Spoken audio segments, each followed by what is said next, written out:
morning, good afternoon, good evening. The idea that the SADC plant meeting is going to be summit, is going to be business as usual, is unacceptable. What is at the heart of the debate here is the fact that Zanu PF rigged last year's elections. SADC's own election observers and the continental body, AU election observers, condemned those elections as flawed and illegal. And therefore, then per se, Zanu PF, Mnangagwa and this Zanu PF regime are illegitimate. And for SADC leaders to meet in Zimbabwe on the 17th and pretend that it is business as usual, I think is pathetic. Here is a video clip of a South African opposition member piling up the pressure on why it cannot be business as usual. The conversation continues. Political parties also weighing in. Bosses Mmusi Maimane standing by to also give us his reaction. Build One South Africa has decried what it says is a failure by the Department of International Relations and Cooperation to condemn the human rights abuses in government by the ANC's longtime ally in Zimbabwe, Zanu PF. This is all ahead of the upcoming 44th SADC Summit set to be held in Zimbabwe's capital city, Harare, this coming Saturday. DIRCO stated that they're monitoring the situation and called for a dialogue to resolve the political challenges. Bossa leader Mmusi Maimane joins us for more, getting his reaction. A very good evening to you. Thank you so much for your time. DIRCO is saying that they are monitoring the situation and they're calling for a dialogue to resolve the political issues. What's your take on what we heard this afternoon insofar as the responses when it comes to ensuring that this summit doesn't happen in Harare?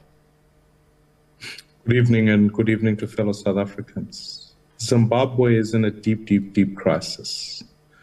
And that crisis is fundamentally because the opposition there has been treated like criminals in a country of their birth, where they feel they have convictions to fight for the people of Zimbabwe. Opposition members have been arrested, some disappearing, and this is not a recent thing. It has happened as far back as when President Robert Mugabe was president. So a simple statement by the South African government saying it is observing a situation where even when elections were held in Zimbabwe, the SADC Observer Mission declared that those elections were not free and fair, I think is a dereliction of duty by South Africa.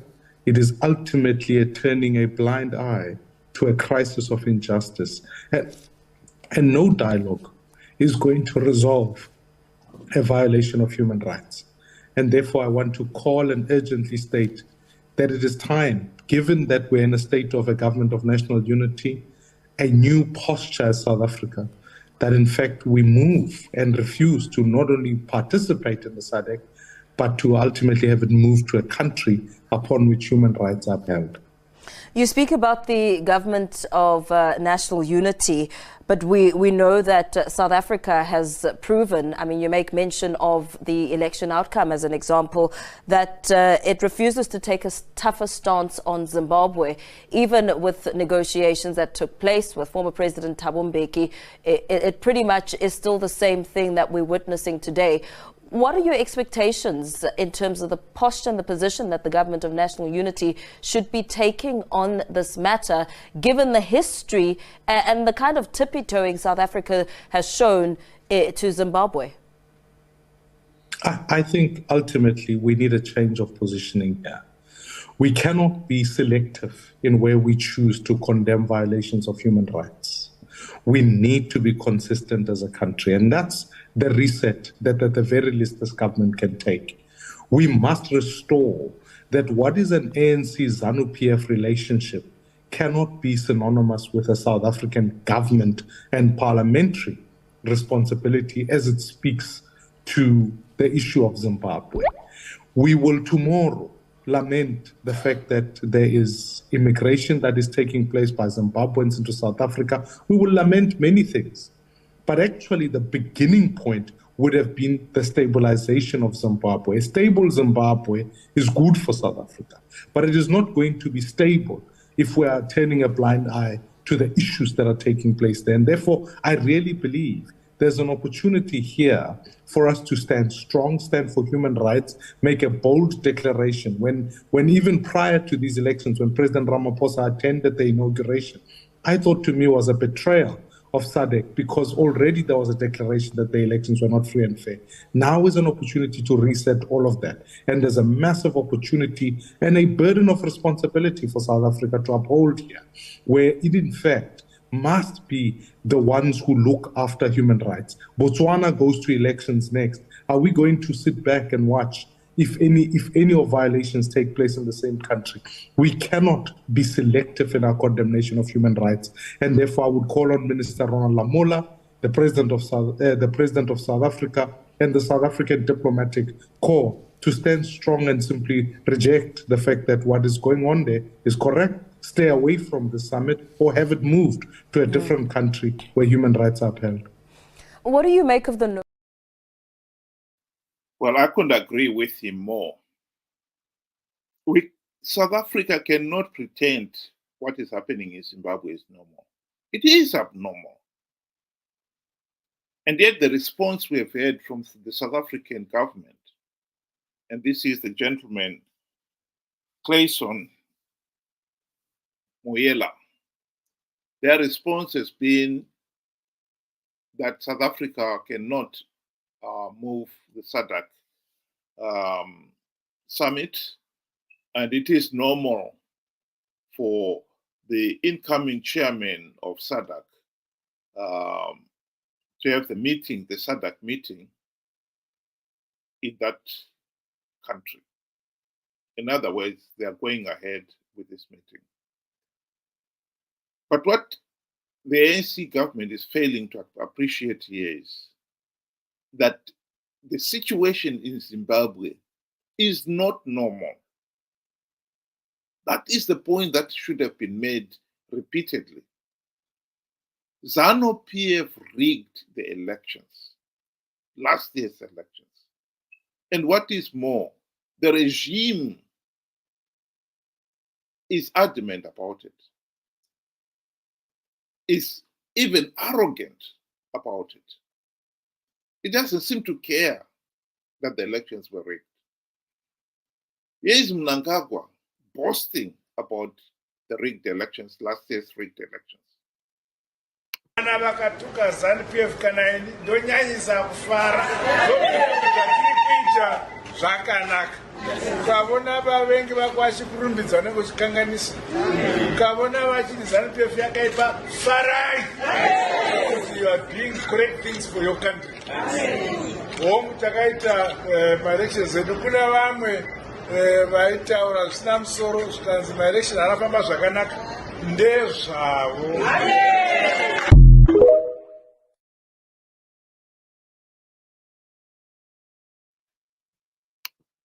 Well, the truth of the matter is, those elections were observed by SADC, agreed monitoring body, and the AU, among others. And SADC and the AU election observers condemned those elections as flawed. To keep on arrogantly dismissing them as deja vu is, to say the least, disrespectful. But we know that in this particular case, Mnangagwa and his regime went on further. The regime's hunting dogs were released on Dr. Nevas Mumba, who was the chairperson of the election observer team, last year. And they abused him. There was nothing diplomatic about the way they abused him. Mnangagwa himself went on further to invite Russia's assistance in fighting Zambia. The only reason for it is that Zambia, Dr. Nevas Mumba was from Zambia, and Mnangagwa was taking the report condemning the elections personally.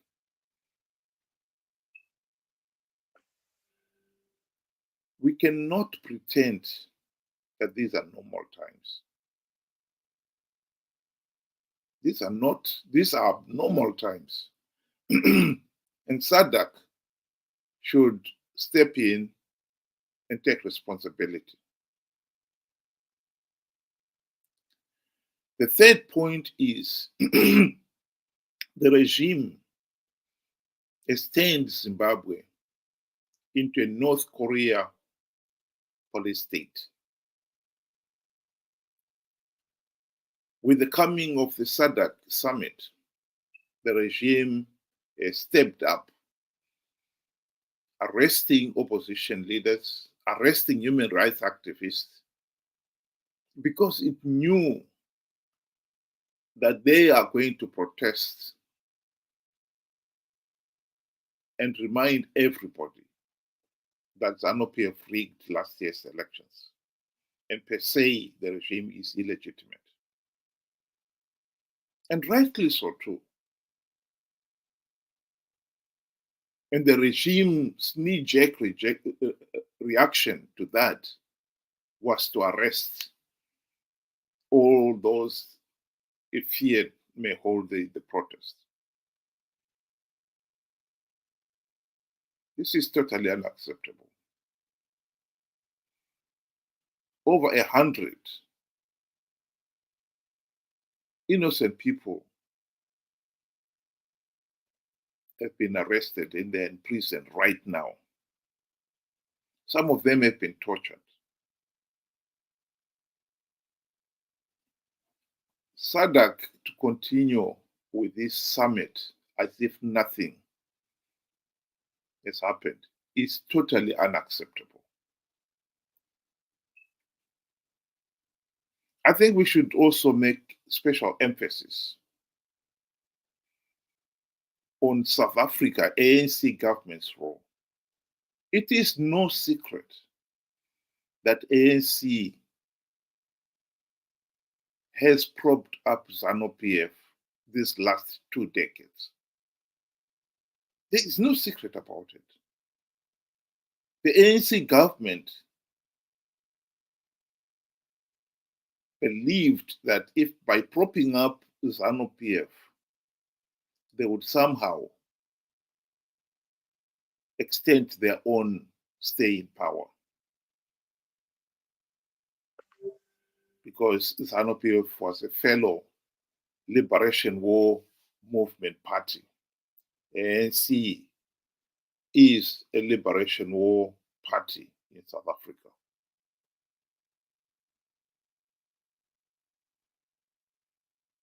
And our friend from South Africa, he was right. While SADC,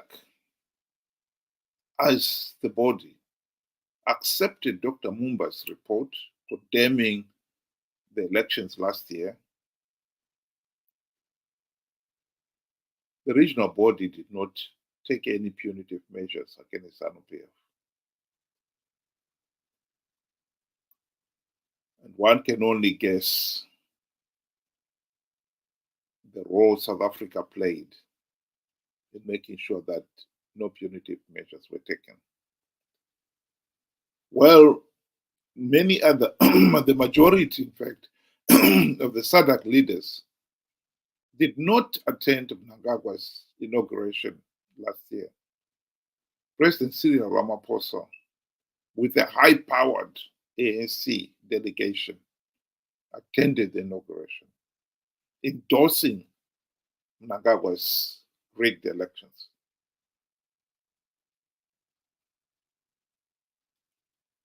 The 29th of May 2024 elections, a few months ago now, in South Africa, saw ANC lose its absolute majority for the first time in 30 years.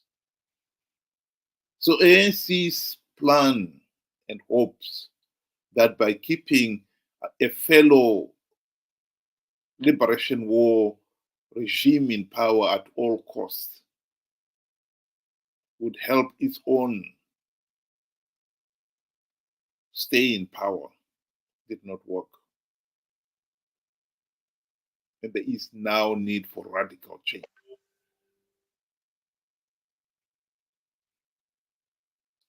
While one can accept that ANC or South Africa as just one member of SADC cannot unanimously say the SADC Summit in Harare should be cancelled or postponed or moved somewhere else, particularly with only 3 days to go.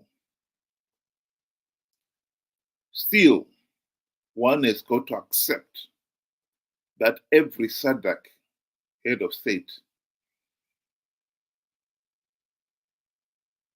can make their own decision, can register their own protests at what is happening in Zimbabwe by refusing to attend it. SADC leaders are now under no obligation to attend the summit, particularly in this case, when it's clear that by attending, they are endorsing all that has been happening in Zimbabwe, the blatant rigging of the elections, the blatant abuse of SADC election observers,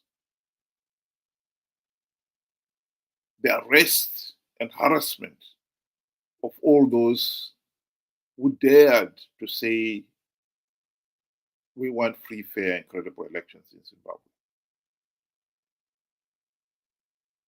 I think SADC leaders owe it to themselves and to their nationals to stand up and say this is not right. How long are SADC leaders going to allow this madness to continue?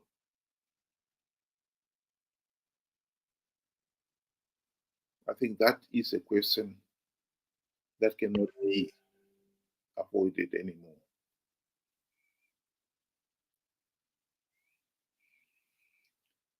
What South Africa is facing and what that video clip was trying to argue is happening. Zimbabwe's political and economic instability has undermined the whole region's economic and political development. Here is an ANC leader mourning about how Zimbabwe is exporting its problems. Yeah, if you don't have food and money, for goodness sake, your neighbor has got. Why don't you speak to your neighbor? Neighbor, we're hungry. Are you able to help? You don't just tell your kids, no. Lunchtime, just visit them. And you throw them away you throw them away to our neighbors and close your eyes. It's unfair. And I want to say this publicly, even though they are sensitive. When Popira Matua was being attacked by all and Sunday, during that period when she was attacked, she received a letter of a patient sent to South Africa by a GP in Zimbabwe. The lady has got cancer, stage 4 already. and is anemic, and he's sending and say, please give that lady a pint of blood. In other words, one country asking another, give. Yes, I'll tell you why that is abhorrent to me. Blood is not manufactured. We get it from the population. There are human beings in Zimbabwe. They've got blood, lots of it, for that matter. Yes, they've got blood. All they need to do, if they don't have the technology of taking that blood, is to come to South Africa and say, look, can you help us with people who are going to get people to donate blood in our country? Instead, they close their eyes and throw over the border. It's unfair. And part of the reason is that heads of states on this continent, and it's the only continent, when they are sick, they go to other continents, leaving their nationals alone. And we have asked that must stop. I couldn't agree with that more. We really have got to address our problems. This issue of SADC turning a blind eye to Zimbabwe is a thorny issue. I particularly argue the ANC government to seriously review this, because South Africa, ANC government in South Africa cannot deny that it has played a significant role in helping Zanu PF stay in power these last 2 decades. And the people of Zimbabwe have suffered greatly as a result of it. ANC had its own selfish reasons for propping up Zanu PF.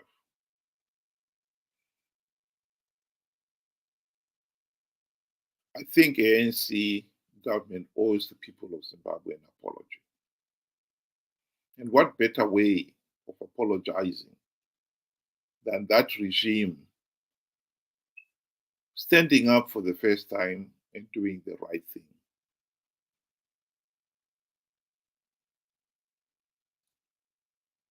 If it cannot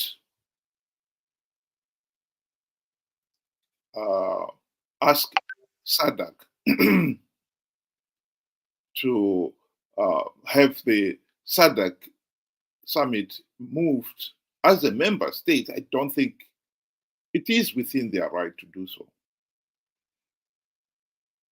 What's wrong with a member state writing to the secretariat of SADC and saying, in the light of what is going on, we seriously advise that this summit should be postponed or moved? Let the secretariat go through its process to decide whether to take that advice on board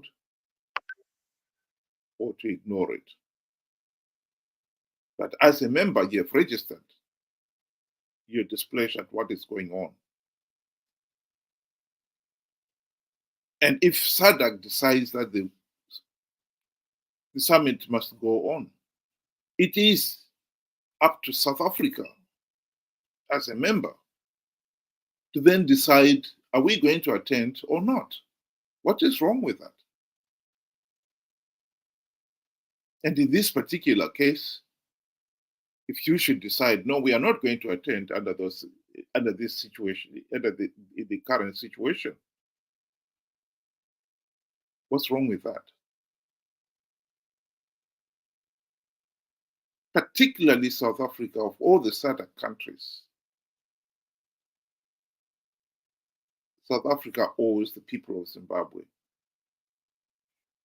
an apology. And what better way of expressing that apology than South Africa standing up and doing the right thing for a change? They helped to create and sustain this Zanu PF monster. What's wrong with the ANC now finally deciding that it is not going to prop up the regime anymore. What is wrong with that?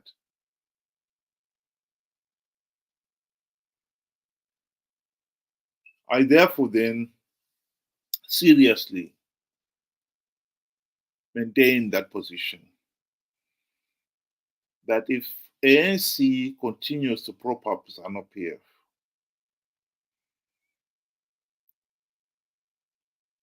they cannot pretend that it is the right thing,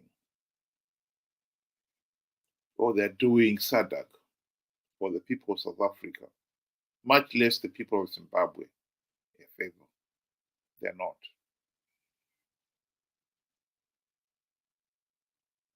I think we expect South Africa to play a lead in this.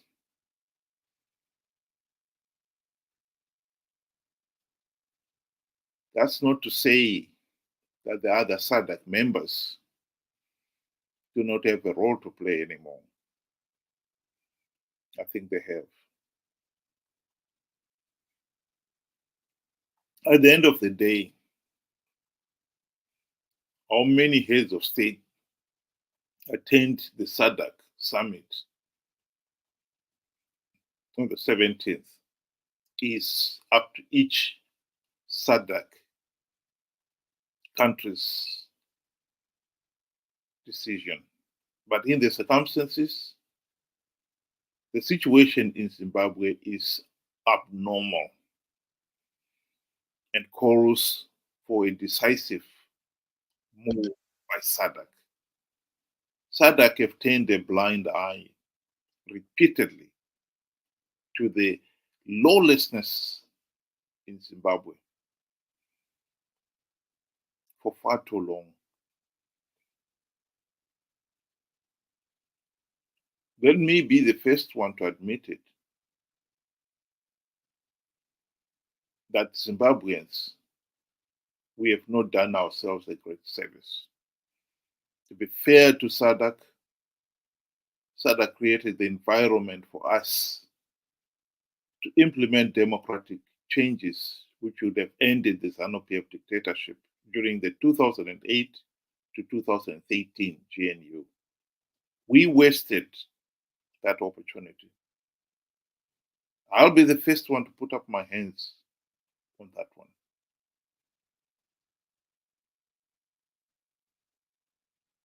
But I think asking SADC in this particular case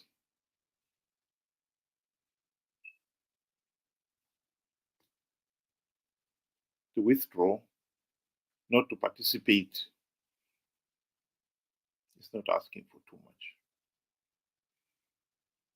We have got our own internal problems to attend to, and we are attending to them. Trust me, we are attending to them.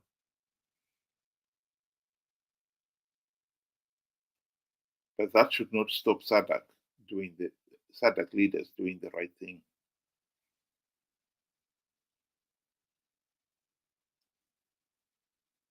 The situation in Zimbabwe has reached crisis stage.